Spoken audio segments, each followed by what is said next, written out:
네, 자, 어제 사고로 민간인 15명, 군인 14명이 부상을 당했다고 오늘 군이 밝혔는데요. 어떻게 이런 사고가 발생했을까 싶었는데 조종사의 좌표 입력 실수 때문이다 이렇게 밝혀졌어요. 어떻게 보십니까?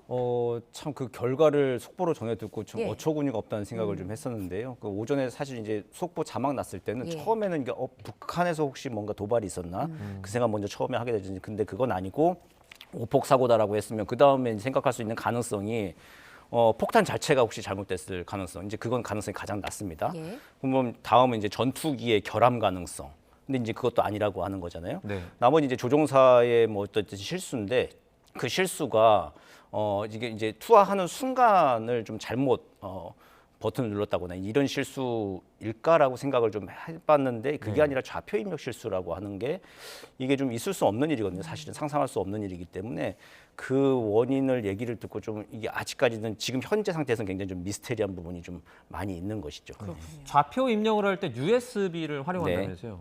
예, 지상에서 USB에 먼저 이렇게 좌표가 입력이 돼 있습니다. 그리고 네. 승진과학 훈련장은 늘 하는 훈련장이기 때문에 네. 거의 고정값으로 가지고 있는 좌표들이 몇 개 있어요. 네. 그 좌표를 일단 지상에서 한번 확인을 하고 그리고 이제 비행기에 탑승해서 전투기 컴퓨터에 꽂아서 또 입력하면서 확인을 한 번 더 하고 그리고 또 이제 공중에서 폭탄 투하하기 전에 또 마지막으로 유관과 함께 또 다시 확인을 하는 과정 적어도 3번 혹은 뭐 4번 정도까지도 이제 확인을 해야 되는 거고 또 이건 또 실탄 그 훈련이었잖아요. 네. 그렇기 때문에 아주 최고도의 긴장감에서 제차 3차 확인을 했을 건데도 불구하고 네. 어떻게 이런 실수가 났는지 이건 정말 조금 귀신에 씌었다라고 해야 될까요? 지금 그렇게밖에 이해가 안 되고 있는 상황입니다. 네, 전문가가 보시기에도 정말 의아한 사고다라는 예, 예. 말씀이신데, 자 그런데 또 전투기 한 대가 아니라 2대에서 이제 네. 오폭 사고가 발생했단 말이죠. 근데 두 번째 전투기는 좌표를 뭐 실수로 잘못 입력하지도 않았다고 하더라고요. 예, 그게 그러니까 아마 동시에 아마 버튼을 좀 눌렀을 것 가능성이 커 보여요. 네. 보통 1번 기가 조금 선임이고 2번 기가 이제 후임 기라서 1번 기가 하는 거와 동시에 아마 버튼 눌렀을 가능성이 높아 보입니다.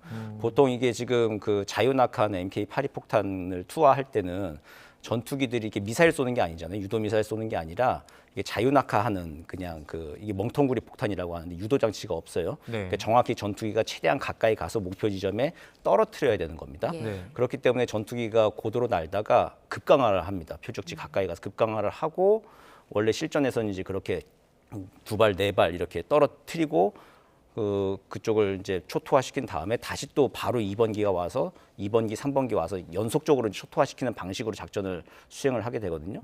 근데 이제 1번 기, 2번 기 같이 가면서 이번에 작전을 수행해야 되는 건데 아마 동시에 거의 뭐 1번 기가 하니까 2번 기도 좀 같이 눌렀다거나 이제 이런 식의 조금 약간 실수가 있었던 게 아닌가 그런 생각을 해볼 수밖에 없습니다. 네, 그 폭탄이 투하될 때 이제 뭐 비행 경로에서 비행기 날아가는 비행기들이 경로를 조금 벗어났다 이런 부분이 포착됐다는데 이런 부분도 조금 따져봐야 할 부분이겠죠. 이제 앞으로 조사하면서 이제 조금씩 얘기가 나오겠습니다만은 네. 이러면 또 관제 문제까지 같이 또 이제 연관이 되는 거예요. 네. 그래서 이제 관제 시스템이 제대로 작동을 했는가, 궤적을 벗어나서 이제 날아가고 있는 것들에 대해서 그럼 빨리 경고를 하고 수정을 해야 되는 건데 그런 것들이 교신이 잘 이루어지지 않았는가 등등 이제 좀 다양하게 앞으로 좀 조사가 오래 좀 걸릴 것 같습니다. 그러니까 조종사들이 어떤 식의 지금 이제 진술을 하고 항변을 하고 있는지는 모르겠어요. 예. 근데 이제 그 조종사들의 이제 진술과 항변이 또 나름대로 자기들 객관적이고 합리적인 이유가 있다라고 되게 되면은